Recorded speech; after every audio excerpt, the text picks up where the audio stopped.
Hello ladies and gentlemen, today I'm going to be doing a review of two HDMI devices I picked up to restore my setup. One of those devices is the AVIDGRAM HDMI 5-port switcher, and the other is the TESmart HDMI splitter.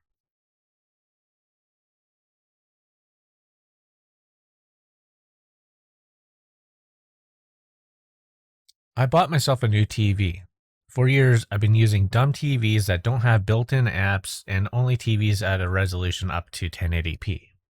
The new TV I bought is a Samsung TU700 43-inch TV. It's a 4K 60Hz TV. It came out in 2020. I know there's much better TVs and far faster speeds like 120 Hz, but for this layout, 60 Hz is fine for me. Now that I have a 4K TV, I need to change out my layout. I have the Elgato HD60. That capture card is only 1080p and 1080p pass-through with no HDR. That means I cannot use that capture card to record anything while I'm viewing 4K. I need to change my wiring setup. When I was looking for an HDMI hub and a splitter, these are the things I wanted to check off my list first. And they must support 4K UHD at 60 Hz HDR10, and it needs to support 7.1 surround because, well, I want to be able to hear everything around me. And I already got a surround sound system, so yeah, that's something I needed. And it must not have ghosting, means monitor ghosting. A ghost image appears as a trail of pixels behind an object that is moving at a rapid rate. I did find the perfect two: the AVIDGRAM HDMI hub and the TESmart splitter. The AVIDGRAM is a 5-port HDMI hub. It supports 4K UHD at 60 Hz HDR10 and does support 7.1 surround. This little hub is small, has a steel body with air holes on the side to remove heat. It doesn't even get warm. The HDMI hub has a remote to switch devices. The switching isn't fast. It does take a few seconds, but works well. Its operating power is 5V DC at around 156 mA under 1 watt. TESmart is a 1-in, 2-out HDMI 4K splitter. It supports 4K UHD at 60 Hz HDR10 and does support the 7.1 surround as well. This little hub is small, has a steel body with air holes on the sides to remove heat. It does get warm, but that's about it. This little splitter has a few modes, but there's only one that I care about, mode 7. EDID compliant mode. Its operating power is 5V DC at around 93 mA and also under 1 watt. Mode 7 lets me view 4K UHD at 60 Hz HDR10 with 7.1 surround, while the second HDMI port will output 1080p 60 Hz HDR10 7.1 surround, which I only need stereo, but 7.1 is still nice for that. Problem with outputting HDR10, the capture card cannot view that, so all I need to do is disable HDR10, which is fine. Alright, as you can see, this is Gears of War 5. This is one of the HDR10 games that the capture card does not support. As you can see, it says no signal on the right hand side on OBS. All I have to just do is go into settings. As you can see, it popped up to the right. Go into display options. And all I have to do is just go to video modes and just disable HDR10. So it's not a big deal. And now Gears of War shows up. I held off on this review for a bit, and it's a good thing I did because I was going to say the TESmart splitter has a problem, and that is its ghosting. Okay, so I want to let you know that the splitter and switcher does not have ghosting problems. The ghosting that I am seeing is on the TV. There's an option on here that's called picture clarity settings for the TV. Basically, it adds extra frames in the image to make it look a little bit more smoother. I can disable that, and then the ghosting completely disappears. So the TV's AI for adding pictures isn't that great. So yeah, it causes the ghosting. It's not the devices in the bottom. I was going to blame it on that, but good thing I held off on this review for a bit because I figured out it was the TV that was the problem. But yeah, just playing any games on here, it's perfect. I have no problems. I do see the issues going around the characters, but I've been playing this for a good couple of weeks now, and I have no problems whatsoever. But yeah, you can see I'm recording on the right here. This is from the Elgato HD60, so that's 1080p, and this is 4K here. And yeah, it's perfect. I get to see better quality, and I can record in 1080p. So here I will show you the 1080p now. So it might look a little bit less quality in the video, but yeah, it's still very good. You shouldn't see any ghosting whatsoever. Might see pixels due to YouTube and how I compress this video, but other than that, yeah, it looks really good. Very playable. I've been playing a lot of different games and have zero problems with it, so that's awesome. I did run into a strange issue with the TESmart splitter though. I have USB-C to HDMI adapter for my phone, and this splitter will not work with it. I have the HDMI cord plugged directly into the splitter. I have tried other different types of HDMI cords, and including the settings on the phone to try to get this to work, but it doesn't. But I'm going to show you what it does. So I'm going to plug it in, and should pop up on the TV as is. Maybe not. Okay, let's plug you in.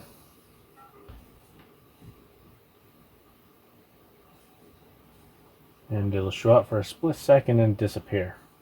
And then this will spin, and that's all it does. So I can unplug it, plug it back in,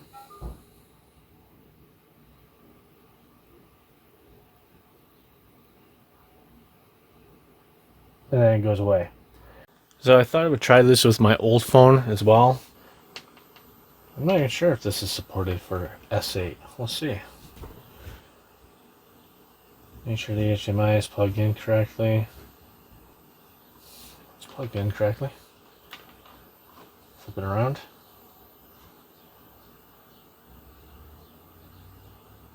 HDMI connected.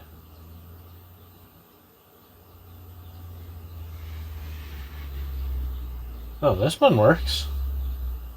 So the S10 doesn't work on the splitter, but the S8 does. Okay, so I want to give you an update. For some reason, it's actually working now. I was actually starting to think it has something to do with HDCP, just a copyright protection thing, but I don't know. I had plugged this phone into this, and now I plugged my original one back in here, the one that had the issue, and now it's working. So, what? I'm going to unplug it and plug it back in, just for the heck of it. I can't plug it in properly. Alright, now it's plugged back in.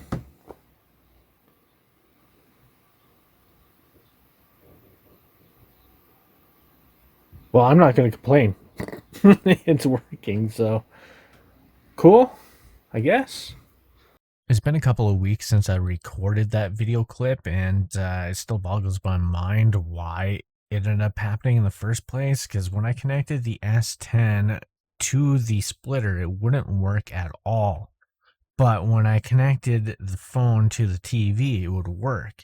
But when I wanted to test it with my S8, it decided to work. And then I went back to my S10 and it decided to work after that. And it still is today. What ended up happening? What changed? Why is it working now? And why didn't it before in the past? So I thought that was a little bit weird. And I thought I would put it in the video for you. But it's, all I got is still question marks. And it doesn't make any sense to me. But hey, it works. So heck yeah. I'm glad I can at least record and still be able to enjoy 4K benefits. The power adapter will be something a lot of people are going to complain about. The cords are extremely short. The good news though is you can use a USB hub. Just make sure the hub can support 1 amp at minimum, and at least 2 amps I recommend. The AVIDGRAM HDMI hub uses USB micro B, and you probably already have a long cable kicking around somewhere. The TESmart splitter uses a barrel jack, usually one of those 9-volt type of barrel jacks. It's a pretty common one. So you'll need to find a cable that is USB to barrel jack power cord. There's plenty of them online. You can just look anywhere.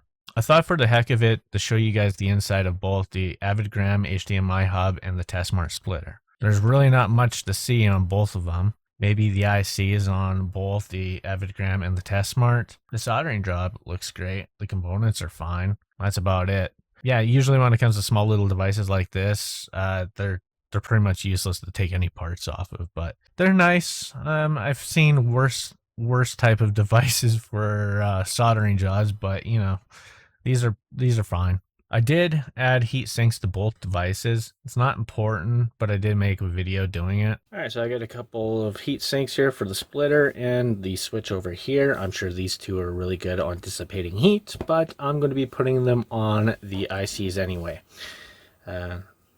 Yeah, that would definitely help out a little bit more, although when I was using these, I didn't feel any heat coming off of it, so it doesn't really matter. I'm probably just wasting my time doing this, but just for my own sanity, I just want to put some heat sinks on it anyway. Not a big deal.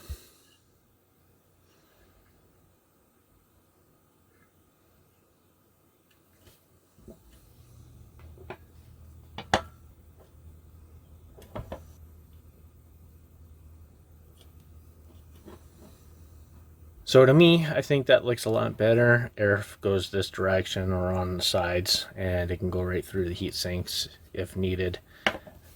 Same thing here. You can see the vents here on the sides, right there, and that's the way that I had the direction. Although it doesn't really matter, it's just for me to feel a little bit better about it. I'm sure that if these did get hot, they definitely would have put heat sinks on here, but yeah, not needed. The AVIDGRAM HDMI hub does need feet. That is something that you might want to put if you're going to set it on the table, because the fact is it's probably going to scratch it, and that's something you don't want. You can buy little cheap rubber feet from like a dollar store or something like that. You can get them pretty much anywhere, even a hardware store. You might get one of those little felt ones, and you just stick it at the bottom of it. Other than that, that's pretty much it for that part. For my use case, I don't want to buy a new cache card yet. I want to still be able to use this one for now. Eventually, I do want to get a 4K one, but in the meantime, I'm perfectly happy with what I got. I can easily add more things to the hub too, which is great because I don't want to go behind my amp and try to plug something in when I could just do it right underneath my TV right in front of me. So that's awesome. That's perfect for me too. I'm going to show you how I have this thing wired up. On the left hand side, we got my Xbox 360. You can see the cable right here coming out of there, and it's going into.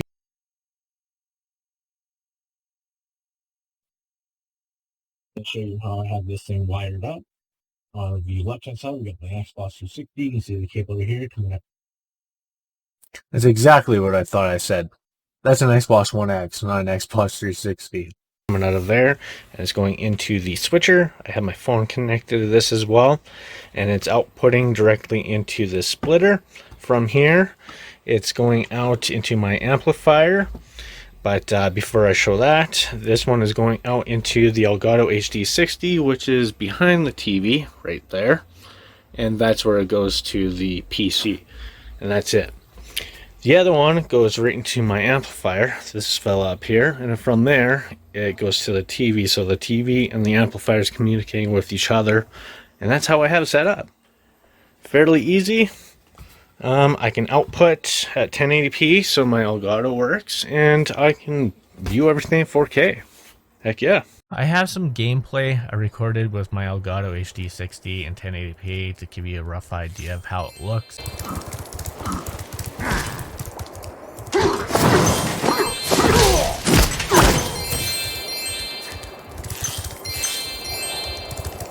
The Rhinox have shot.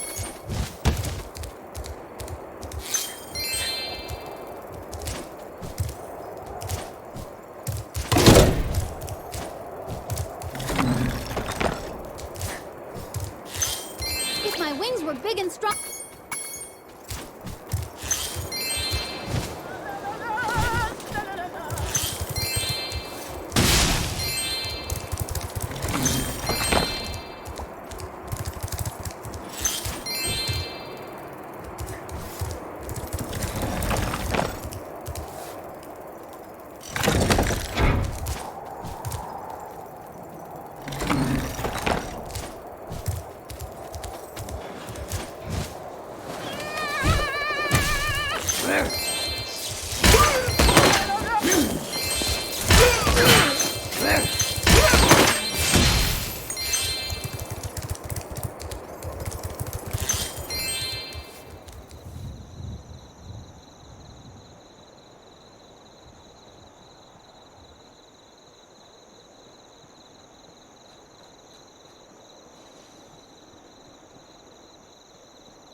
Well, that's it for this video. Hope you enjoyed it. Please do rate, comment, and share. Have a great day.